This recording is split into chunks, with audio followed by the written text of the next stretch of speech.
పెద్ద పాపకి tetralogy of follow, హార్ట్లో 4 రకాలైన ఇబ్బందులు ఉంటాయి. నేను ఒక రోజు కారు తోలుకుంటూ బయటకు వచ్చి గట్టిగా రోడ్డు మీద నిలబడుకుని అరుస్తున్నాను, ఎందుకంటే ఆ ఒత్తిడి తట్టుకోలేక. నేను నీ కోసం నువ్వు చెప్పావని చెప్పి నార్త్ ఇండియాకి వచ్చి ఇక్కడ పరిచయం చేస్తుంటే నా బిడ్డకి ఇలా చేస్తావా నువ్వు? నా క్వశ్చన్ సేమ్ హబక్కు క్వశ్చనే, నా బిడ్డకి ఇలా చేస్తావా, ఆమెను ఇలా చేస్తావా? ఇక్కడే టైప్లో అనమాట, కమండలో నుంచి నీళ్ళు తీసి టైప్లో. ప్రభు అన్నాడు, ఏం మాట్లాడలేదు ఆయన, ఏం మాట్లాడాల. ఒక 2 ఏళ్ళు నేను అలిగా ఆయన మీద, వాక్యం చెప్తున్నా, తిరుగుతున్నా, మొత్తం ప్రపంచం అంతా వెళ్తున్నా, కానీ ఆయనతో మాటలేవు, అలిగాను అన్న. Then one day God spoke to me and said, చూస్తూ ఉండు నువ్వు.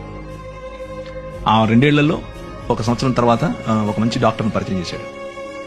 ఆ మంచి డాక్టర్ ఆపరేషన్ చేసి కరెక్ట్ చేశాడు.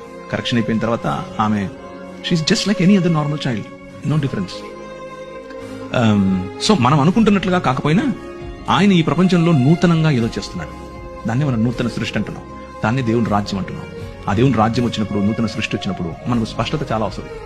కీర్తనల్లో 1/3 కనీసం ఒక 30% కీర్తనలు అన్నీ ఇవే. ఏంది ఇలా అయిపోతుంది, రాత్రిపూట తలగడంతా తడిచిపోతుంది, అయినా నువ్వు చూడవా, నువ్వు వినవా, నువ్వు కలుగు చేసుకోవా అనేవే కీర్తనలు. So the book of Bible is full of emotion.